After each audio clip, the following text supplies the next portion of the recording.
I'm gonna start. Aaron, behind the computer. Good morning. Okay, turn my phone off. Okay. That one, can you Yeah. please bring it over? It's about the pipeline. Good morning. Do we have a motion to acknowledge the minutes? So moved. Second, Second. we have a motion and a second. All in favor? Aye. Okay, Dwayne, morning. Good morning. You guys need to vote on that? Oh, yeah, we do. Sorry. Oh. No, we did vote, didn't we? Is it all in favor? Oh, yeah. All right. Thanks for the reminder, though. Good morning, supervisors. It's been a busy week in the secondary road department. Iowa Bridge came in and finished their peer review on the Mahogany Road Bridge. They didn't get it stripped Friday. They'll have it stripped today, and then we'll have everything open and we'll be ready for our forces to redo the riprap through there to inhibit future scouring around those piers, so we don't have to do this again. We're also going to stick basically footing or riprap head walls notched down 3 feet at either end of it to help keep it from undercutting in the future and just kind of help to maintain that level along that bridge. And we'll probably do that same thing on future projects should it become necessary. Iowa Bridge was also low quote on our bent pier repairs for 2 bridges. I think you might have that resolution. If you don't have it now, you'll have it this coming or this next week. I don't know if Tom's got that together or not. And that is just basically the structure, the superstructure of the bridge is in good shape, but the piers are showing deterioration. So you go through, drive new pilings down to refusal or bedrock, whichever you get, and then they stick a new abutment across that, shim it up to support that bridge deck. So they'll drill 4 holes in the bridge deck itself for driving piers, and then 2 on each side exterior of the bridge, so that will support that member going across to support the bridge. And that should give us another 15 years, 20 years of life out of that bridge. That's Calhoun Burns kind of came up with that years ago, and they've been doing it all over the state. And so this is the resolution for acceptance of the bid. Yes, sir. So we have that in front of us that you talked about. So, and then we sent out quotes for quote packages to both Herberger and Iowa Bridge, and Herberger was busy enough they didn't think that they'd be able to get it done over the winter, whereas it fit Iowa Bridge's schedule fairly close. Good. I visited with Herberger a little bit, just talking general numbers to make sure that we were getting a fairly good number out of Iowa Bridge, and he basically indicated that had he bid it, that was the ballpark he would have been in. So feel fairly comfortable with that. Let's see, we are arranging to have the road hog from Washington County for next week, where we're going to go through, pulverize and regrade larch and apply some stone to get that large between the city limits and 185th. We've got 1/10 from Linby to the railroad up by Pekin School, and then Butternut. Okay, that was my question. And then Velvet Leaf down by Lockridge. We're going to pulverize all of those to kind of work everything up, get a uniform base, and then put some rock on them to get us a decent cross section on those roads to go into winter. And that'll take care of potholes for right now, because everybody was calling when it rained there that there was potholes everywhere. Yeah, the subgrade separate on a lot of our roads is suspect. Yeah. You know, you deal with what you have. So by pulverizing it, you take the rock that's on top and kind of blend it with the soil to help make that 8 inches or so more stable than it was, and then you have something to build New off rock to go on top. We have 2 pony truss bridges that are scheduled to be demoed and turned into crossings on Palm and also on Orange. Prior to that, we have to do a scratch test for hazardous materials, and we had that accomplished. Came back, there is lead mixed in with the steel and the alloy of the steel, and asbestos wrap on those piers. So It must be old bridges. they're pony. Well, trusses. they're a pony truss bridge. 1900, 1910. Yeah. Is this the same bridge that you were having Iowa Bridge come in? And No, sir. No, these are 2 of the older bridges that prior to demoing them, we have to test for hazardous materials. So that test came back. There is a local contractor from Ottumwa that Keokuk County uses for this. So we contacted him to get pricing on the removal of the hazardous material. And then we have another contractor lined up for the rest of the bridge demo. So as soon as we get some kind of a pricing and schedule from him, we can see if we need to find other quotes, or if they're decent. I just assume keep the money here local and send it over to Polk County.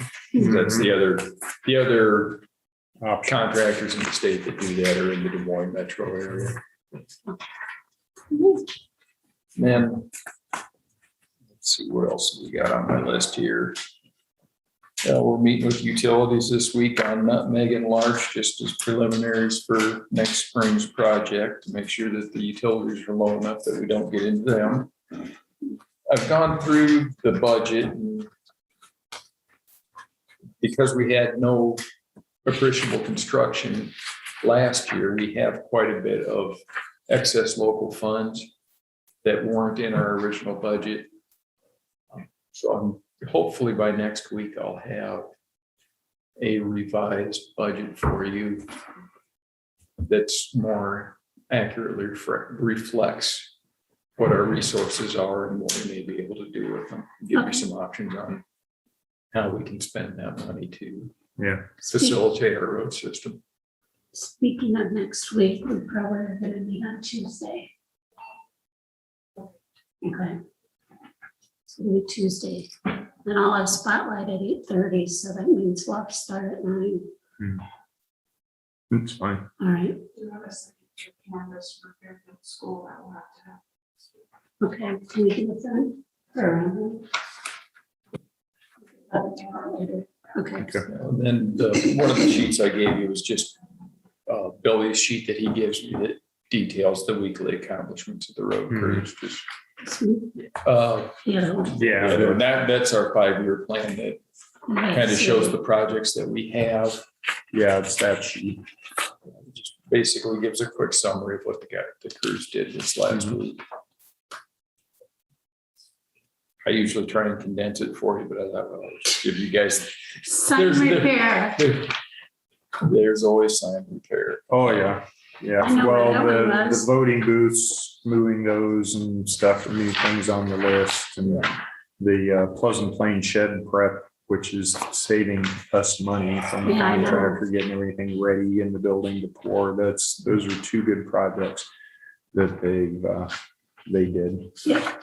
Oh, So. And that the other sheet is just a copy of the 5-year plan or the current fiscal year plan, which only shows about $800,000 of local funds for construction.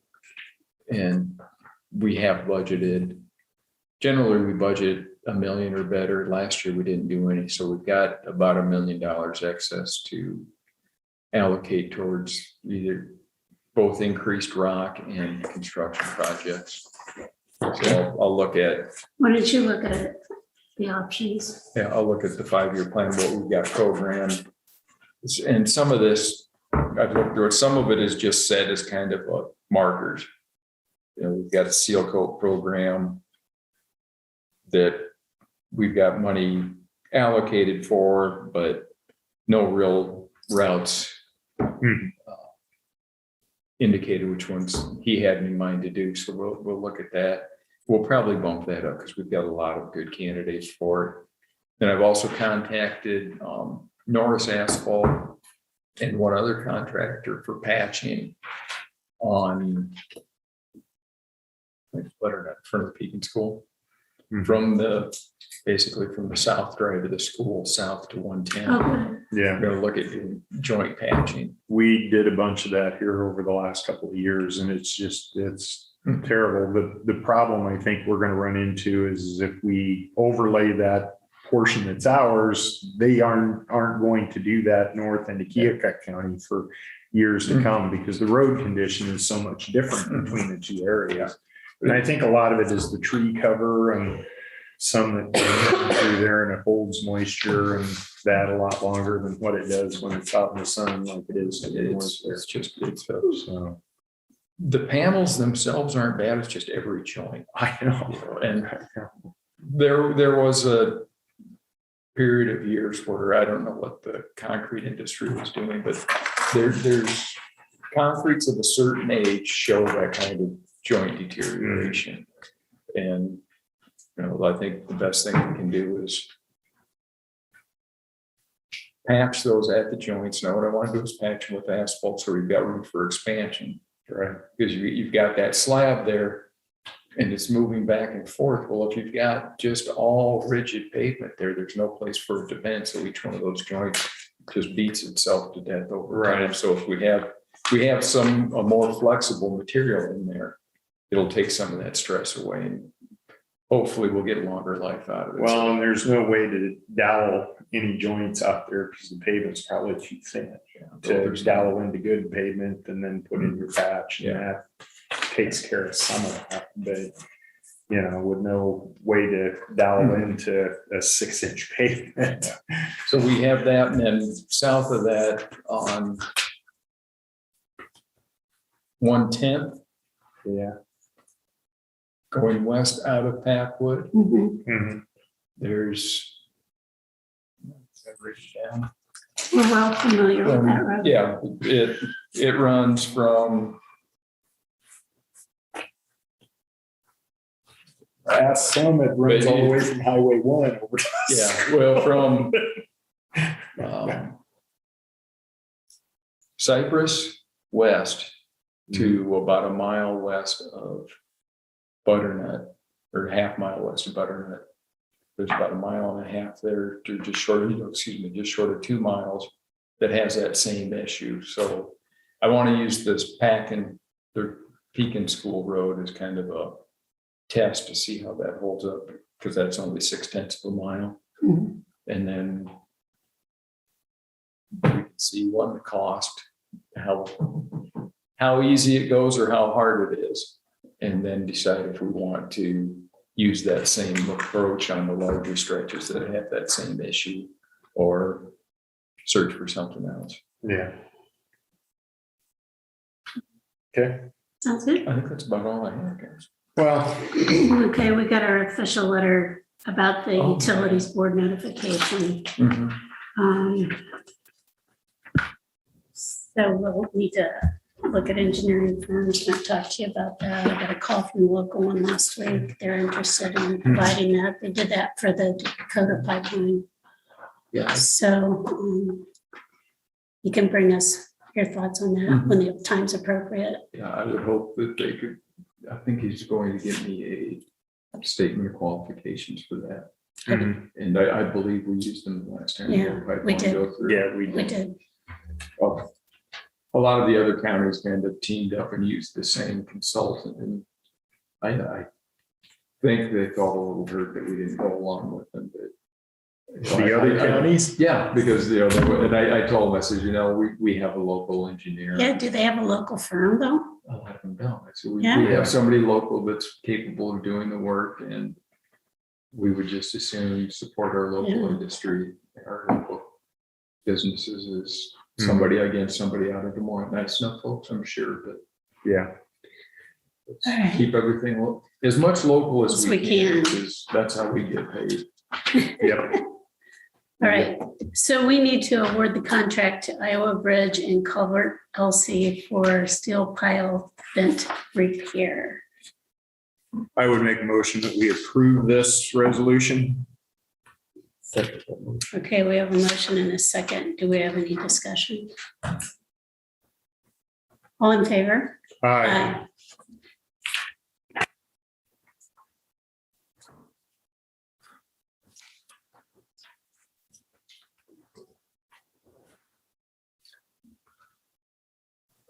Discuss and consider 2022 county 5-year program resolution 0.2.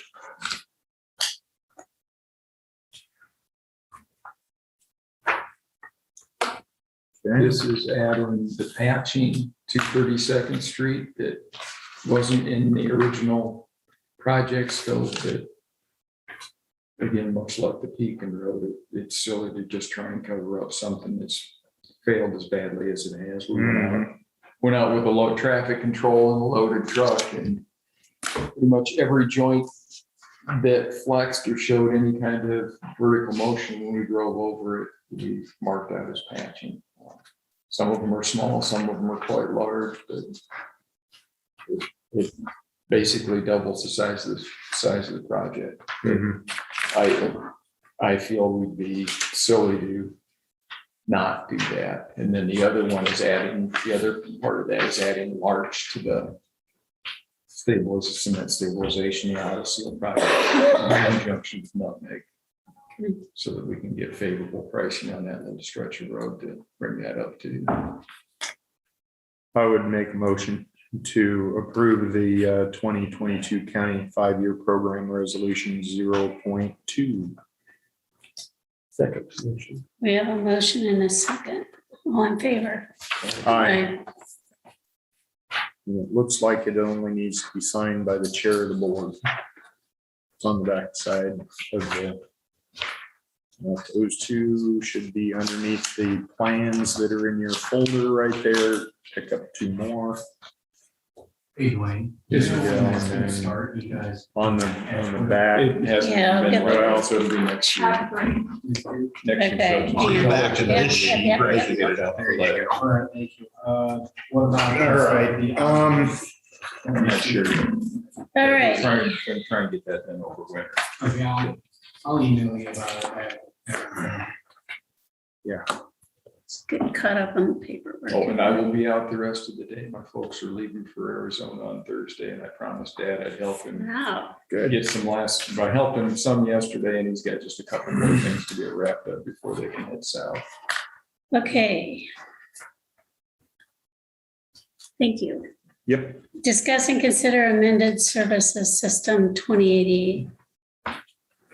This has to do with the electronic land records that we received from the state, and it's a change for all counties. The agreement does not require direct financial outlay from the county. And Chauncey has looked at it, reviewed it, and says, and from a legal perspective, does not subject the county to undue liability or exposure. The obligations created by this agreement will primarily be undertaken by the Electronic Services System Board itself.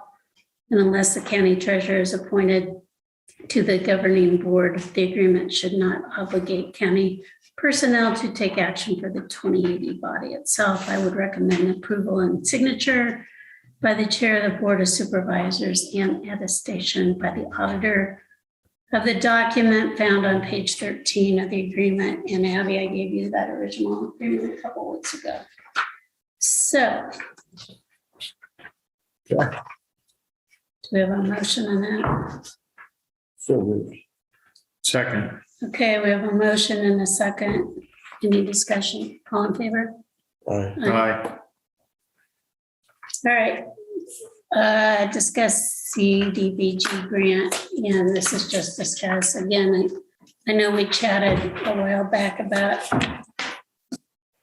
Pathfinders could potentially write a grant. It might cost us around $1,500. I just want to verify, come up with just a couple of things we could do. There's a grant, and again, it's one of those generic, it has to be related to COVID in some way. they've written one like on broadband, which 500,000 doesn't go very far, but if we needed to have some money to help for some hookups or something, we'd have to come up with criteria. That would be one option we could potentially do. I'm sure we can come up with others. We don't need to take any action. I think there should be funding coming soon from the bill that was just signed this last week for infrastructure, because there's a large amount of broadband stuff included in it as part of our new infrastructure. What I've seen, which has just been briefly, it looks like it's going to go to the states and then get distributed from there. Yeah. So just to make a wild guess, maybe they'll use the same process that they've got now. So I guess stay tuned for that one. Let's see, committee reports. I'll start, I guess. The first thing I want to touch on is the water bill over at the DHS building on Maple. Pathfinders has given their usual and customary percentage of what the bill total is for payment. And we've gotten that from them, but I don't know whether that is fair to put that extra on them, as a tenant of the building. And there's no physical evidence anywhere of any water escaping into the building or down interior sewer lines or anything like that for 5,000 gallons worth of water. So I would like to have the board consider reducing the portion that Pathfinders has already paid out of their account to Melissa, so that it's more in line with what they normally budget for, and that excess that's stemming from everything over there be taken care of through the general budget of the county. Possibly what we appropriate under the name of DHS, that portion.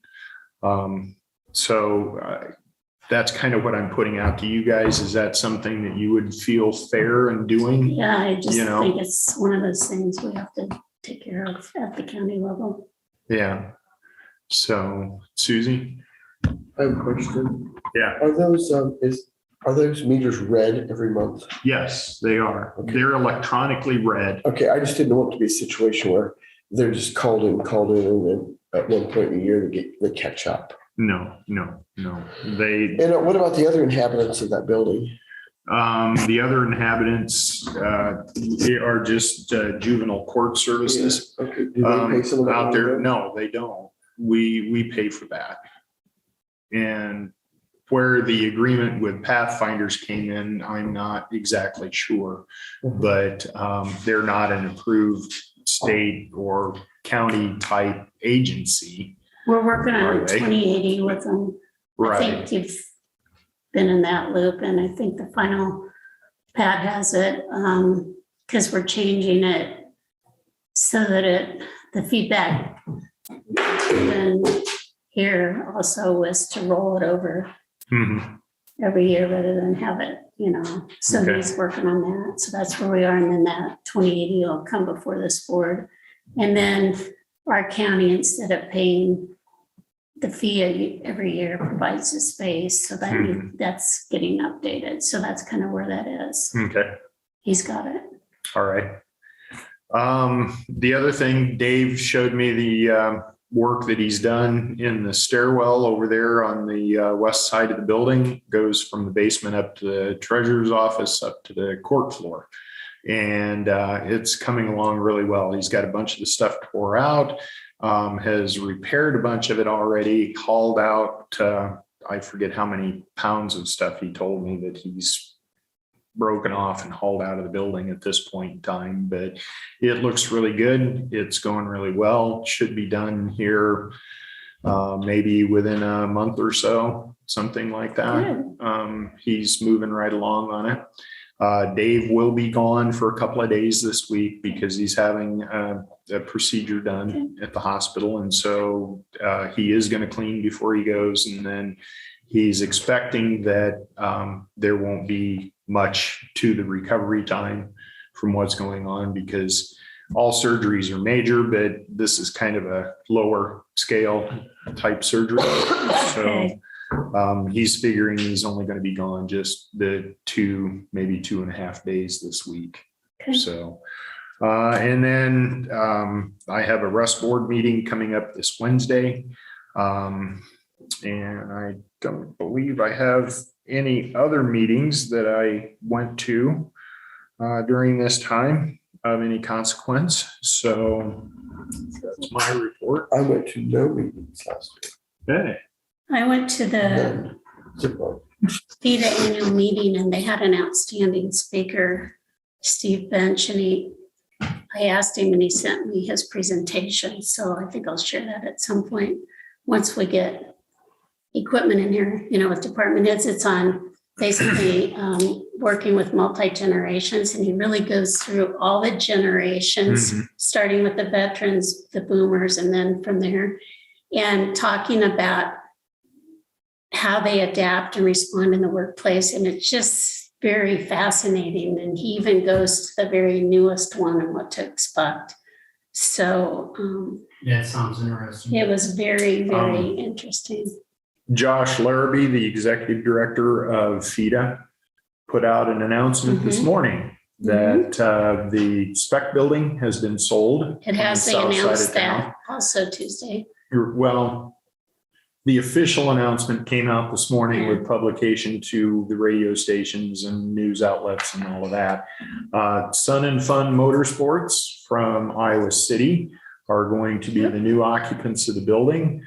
They're going to set up a mechanic shop, a storage area for motorcycles coming and going, and other various types of fun equipment that they sell. And they will have a showroom out there as well. So you'll be able to buy direct from them at that location. So what other, because I looked up after they announced that Tuesday on their website, and the owners were there. So I introduced myself to them and welcomed them to our community. Yep. So what do they have besides motorcycles? What do they make? They sell a whole range of stuff. They'll sell snow machines, those kind of things. They'll sell four-wheelers, side-by-sides. Okay. They'll sell various types of motorcycles. They won't be competing against like RJ over in Ottumwa that sells Indian motorcycles. They don't sell those types of brands. They don't sell Harley Davidson, which competes with McGrath out of Iowa City. So it's going to be more Kawasaki's and Suzuki's, those types of motorcycles. Maybe Can-Am's. I talked to them as well about what they were looking at doing out there. Some Polaris items. It's going to be a real good company. I've been at their location up in Iowa City. It's just south across the road from the Menards on Highway 1. Back in behind a convenience store area right there, they have a Buell motorcycle outlet, and that's what's coming here. Okay, good. So Excellent. And I guess that's the only meeting. I had Werner Elker's doing a food insecurity video, so helped with that filming to talk about the various food insecurity available organizations that help in town.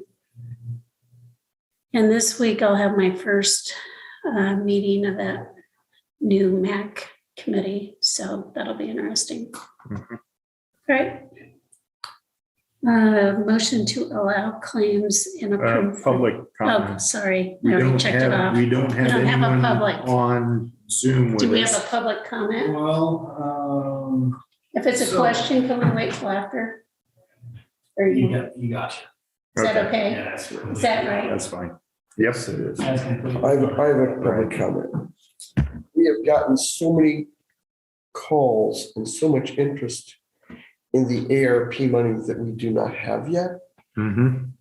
I think we should have some kind of a policy that says if you're interested in talking to us, you need to make an appointment, and come and talk at a board of supervisor meeting. Rather So than we all trying can hear, one rather than on talking to one. you and me, no, me and you. Yeah, I mean, this way we can ensure that we are all hearing the same thing at the same time. right. I just think it would, And not having comments back to us that, well, this person said this when I was talking to him, so you need that's to keep that exactly, in that mind. is exactly. right. And, I just tell people to come to our public comments. Yeah, and I would like to make a public comment about the ARP funds right now. I went to the website this morning. I made the submission on October 28th.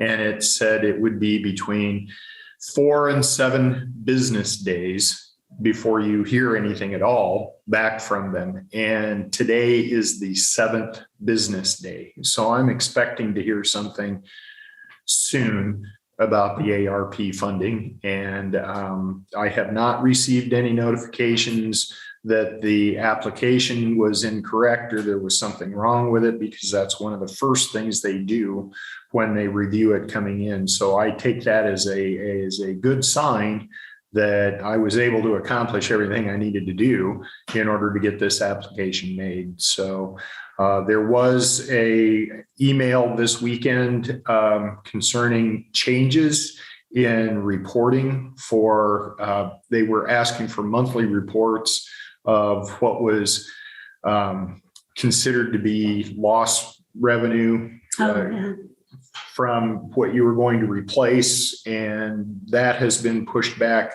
from one in November to coming up in, I believe, April now, so that it's a little less confusing and a little bit less work is what's going to happen from it as far as the intensity of the reports that have to come through. So I got a copy of that email. I could probably pull it up and read it word for word, but it's kind of a lengthy email. But they're making changes all the time on how the money works, where it goes, all of this kind of stuff. With the And the latest- reporting for it is one thing that I think a lot of auditors across the country had been upset with, and what you had to go through in order to get that done. And so they're kind of relaxing that a little bit so that it's not quite as intense. Also with that legislation passed last week, it sounds like they may free up some of the funds for road funds, which had not been the case before. So if that happens, that'll. Mhm. And of course, Dwayne, our county engineer, was in and spoke to us about that in the past, just recently here.